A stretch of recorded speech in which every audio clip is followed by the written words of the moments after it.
next guest on Smarter San Diego TV is the founder of the Meditation Initiative. Please welcome Jeffrey Zlotnik. Jeffrey, what's up, man? How you doing? How are you doing, brother? I'm well. Thanks for having me. I've been following you on Facebook for a while. Yes. Ever since you were on Anthony's show. Yes. And I'm a meditator too, Excellent. by the way. So the Meditation Initiative, I want to talk about that today, definitely. Yes. Really, really cool stuff. But I'd like for people to know, and I'd like to know a little Sure. bit about your background. Like, where are you from? How'd you get here? Yeah, so born in Chicago. Okay. Came here when I was 4 years old. Grew up in San Diego, Del Cerro. My parents are still there. And went to Patrick Henry, went to college in U of A in Tucson. And got into meditation when I was 20. Grew up kind of an angry, depressed kid, and a psych professor said you should try some meditation. This is 20 years ago. I didn't know what it was. It seemed like some kind of weird stuff, but nothing else was healthy and free, so I started to do meditation in my life 20 years ago, and it helped me a lot. So I started working in group homes, counseling adolescents who'd been abused when I was 20 years old. They were 15, 16-year-old kids, and started to share the meditation practice with them. And it just kind of took off from there and eventually evolved into what we'll get to with the Meditation Initiative. But Yeah, I mean, I was going to say, through the initiative, you're getting out there and you're working with kids in schools. Yes. You're working with prisoners. Yes. I started going into prisons in 2003 here in San Diego. 2007, I found myself in probably 25, 30 places a week. Schools, prisons, hospitals, cancer clinics, victims of abuse, domestic violence, Catholic charities, Christian youth groups. I spent the last 6 years in the wounded warrior population, 3 different military facilities, hospitals and military bases. And so in 2009, I founded as a 501c3 educational nonprofit, the Meditation Initiative, to basically introduce meditation to everyone for free. So I sit with thousands of people a year and get them to do absolutely nothing for 5 minutes for free. That's it. Yeah, That's it. Great. All right. It's really simple. That's a wrap. That's basically our mission. Thanks for Get watching Smarter San Diego TV. That's it.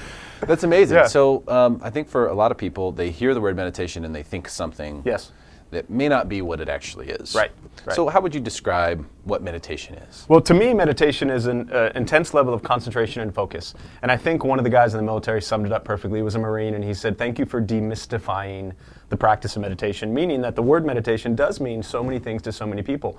And for us, and kind of the TMI, the Meditation Initiative methodology, is we get people to understand that it's just sitting, breathing, and attempting to concentrate and focus on the present moment, not getting wrapped up in the past with, anger and sadness and depression, and not roaming too much to the future with stress and anxiety and fears and worries, but just learning to take a few minutes to stop and breathe and keeping it very simple.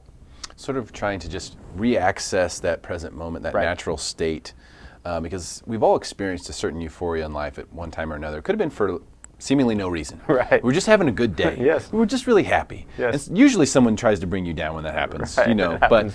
when you're having that great day, and you're just cheery, and you're like, oh, this is amazing, and you're totally present. And that's really what's happening. Yes. Is you're just totally present. But people don't see it that way. No. They constantly look for a reason. Why am I happy? Right. What is there to be happy about? And sometimes they bum themselves out. Right. Because they're like, oh man, I actually don't have anything to really be that happy about. Yeah, and often if you just stop trying to seek or crave or look for anything around you to be happy, if you just stop and breathe, you realize that everything you need to be happy is right there. Becca, do you have a question for Jeff? Yes, I've actually started doing a little meditation myself. And I'm interested to find out what people should be aware of when they are meditating. For me, I just recently learned that it's my breathing. Yes. I breathe very quickly, very short, quick breaths, which is a no-no apparently. Well, sure, okay. Yeah, I first of all, I wouldn't look at anything as being a no-no, to quote you, right? I think important in learning to, when you begin to learn meditation, is to just become aware of what happens to you. How is your breath? What are the sounds around you? What are your thoughts? Not trying to escape to anything, because that's what we do all day long. We're turning and trying to find something to escape to, looking for something else. So I think at the very beginning stages of meditation, it's just learning to sit and breathe. And if you take a lot of very short, quick breaths, be aware of that. And if your mind wanders a lot, be aware of that. And if there's sounds around you, be aware of that. Not trying to escape from any of that.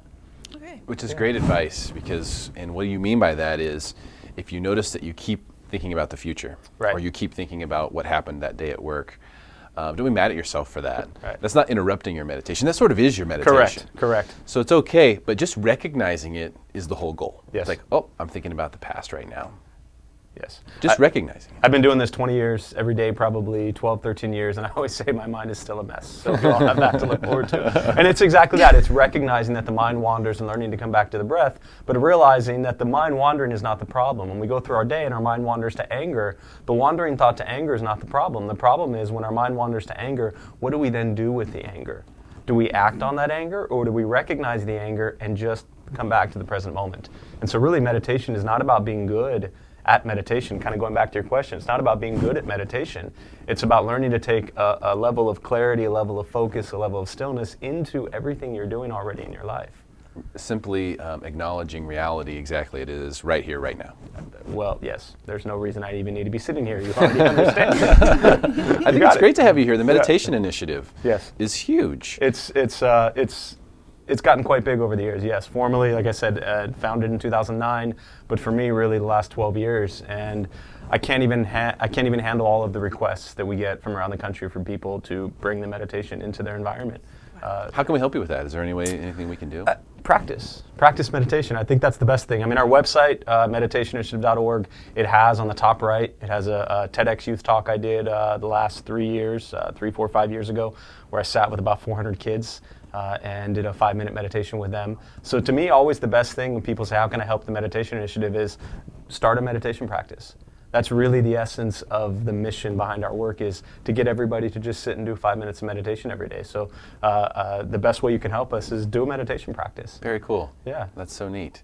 Have you ever had the desire to go be a monk or something, run off to Nepal and somewhere, right? Practice meditation with these gurus, and all this stuff like that? I think everybody has that desire at some point in time, but I think it's important to realize that even once you get there and you do your practice, if you do that, the mind that you have, the angry mind, the crazy mind, the stressed out mind, it's going to be with you here.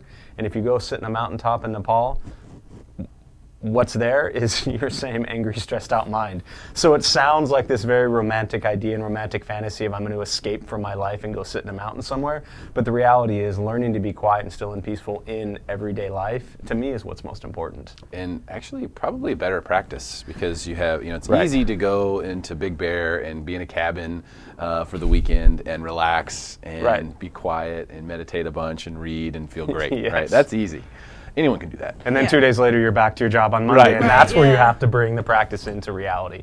So I think retreats, are wonderful. I think finding groups to sit with on a regular basis are very beneficial and very helpful to kind of keep you motivated and inspired to meditate, because it's something that if it's new to you, it's very difficult to create new habits.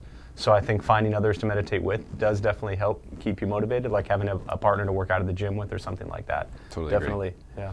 So do you do that with the meditation initiative? Do I have groups like meetups or anything like that? The main thing we do now, I always say, is it's client-side based, because we don't have our own actual physical location, which I think someday we will, but right now we don't. Everything is either at a prison or at a school or at a military base somewhere. So it's not right now where anybody can just drop in, but hopefully soon we'll set up, even if it's just once a month. We've talked about maybe North County, San Diego, doing a monthly meditation somewhere, free and open to all. We've done that in the past at places like San Diego Library. Being a nice Jewish kid from Del Cerro, I've been able to lead meditations at 2 different temples around San Diego. But we really need to set up just kind of an open, free one that people can drop in on. So I promise as soon as we set that up, you'll be the first to know. Okay, that'd be great. I'd love to tell people about it and share it with people, because Absolutely. I think it's, for me personally, I've been practicing meditation for just a few years now, 2 to 3 years. I was one of those people who was like, oh gosh, my buddy, he was coming to stay with us, and he was like, and while I'm there, I want to show you a meditation. I was like, oh gosh, Andy, come on. And then he comes, and then one day we were sitting around, we literally had nothing to do. I had no excuse. And he was like, you guys want to try that meditation now? I was like, fine. And in 10 minutes, I can't tell you how amazing it was for me. That just immediately, because I'm a busy-minded guy, I have a lot going on. And to be able to sort of quiet that down with the simple mantra that we used. I mean, he was just, so hum Nima was the one, I'll never forget it. And in 10 minutes, I had a really amazing experience. And that experience was actually coming back to the present moment and not worrying about all that other stuff. Right. But it felt amazing. Right. It made me feel great. People always ask me, how do you get someone else to meditate? And I always say, you don't. You know, the best way for me, like I'm not a guy out there pushing it, and people always come to me. My best buddy Dave, he lives in Philadelphia, and you know, I went out to visit a while back, and his wife, they've got 2 kids, and she said, can you help me learn how to meditate so I can do this with my kid? And to me, that's what I want, is not me going out there, you know, like your buddy's like, okay, we're locked in a room alone, you're stuck, you got no other choice now, right? Because I think people find it in their lives when they're ready for it. You know, when they realize that their levels of stress and anxiety is so severe. This is it. This is it. Great stuff. Yeah. Jeff, thanks so much for being here today. Thanks for having me on. Really it's a pleasure. appreciate your time. Appreciate it. Thank you. Check out the meditationinitiative.org, and the goal, just meditate. Do that. Stick around for more Smarter San Diego TV, where we guarantee to make you smarter than everyone else, commercial free.